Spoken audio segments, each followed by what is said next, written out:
Stormgate is out, at least for free, and it's been pretty nice. I won't lie. I think it's definitely still not complete.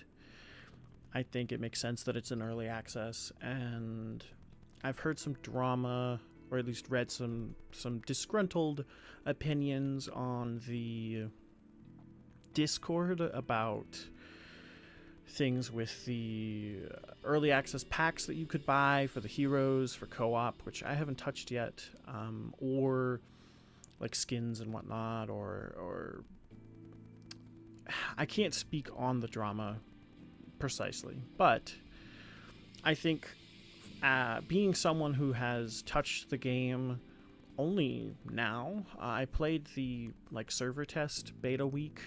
I played a couple times, and then only now have I gotten a full day's worth of playing into this game, with more to come. Don't forget to watch my streams.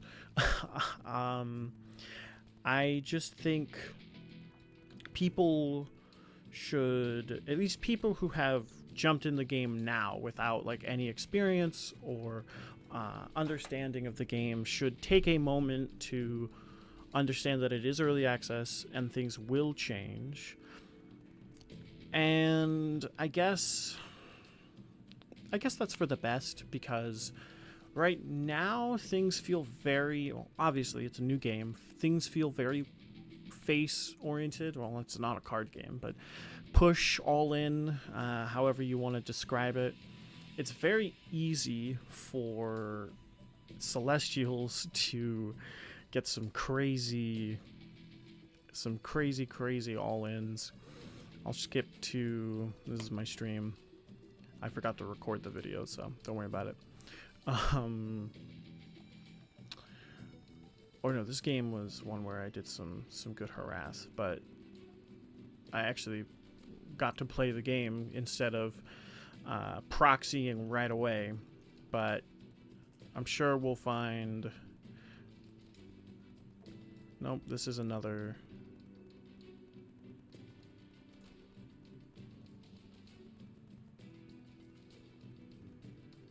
There we go. So you can very easily, I'll forward this a bit.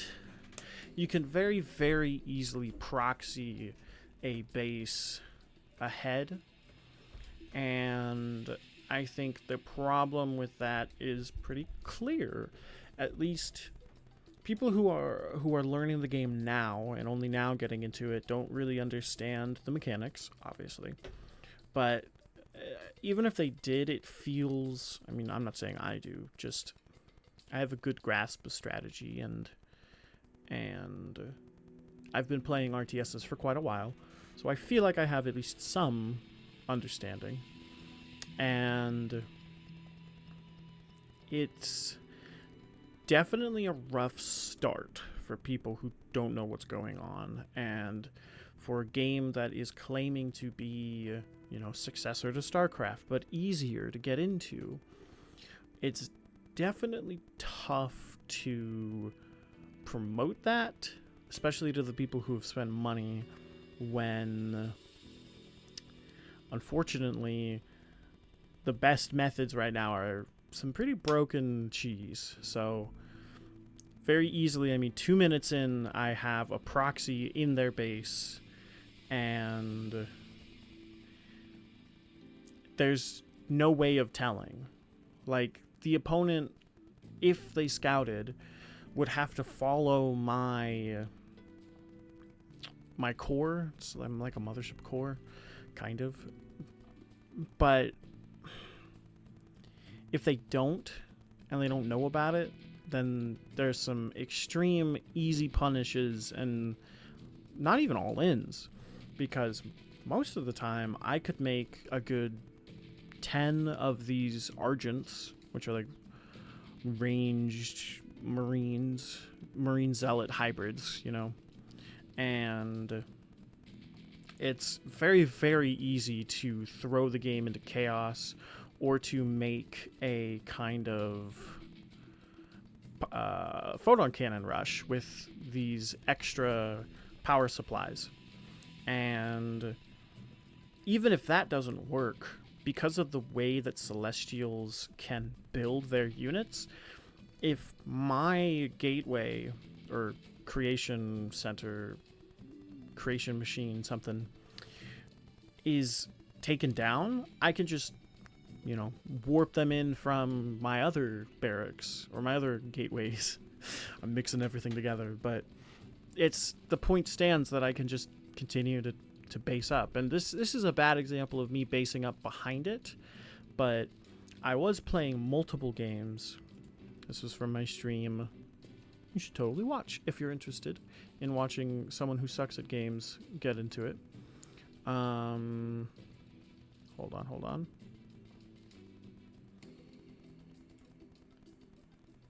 All right. So even if it doesn't work, like here I am proxying. I'll turn the speed up.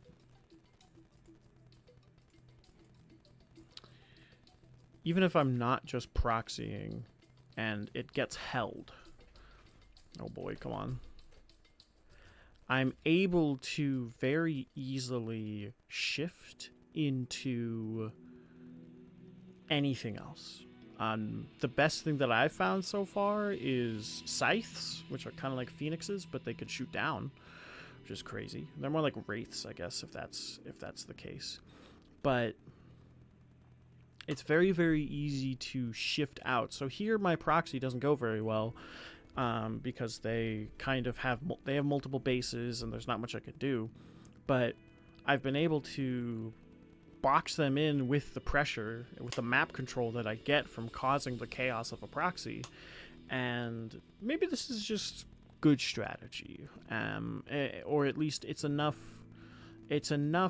to throw people for a loop. But I understand the problems and frustrations that people might have, and especially when the game is not fully developed yet. I think it makes it easier for people to get upset at this game. But, and like I said, these are all my first impressions. This is a ramble. There's no script, obviously. I'm sure you could tell, obviously. But I think with a little bit more time, it should get a lot more exciting. And I think there's a lot of potential for this game in general. I don't know if it's a StarCraft killer.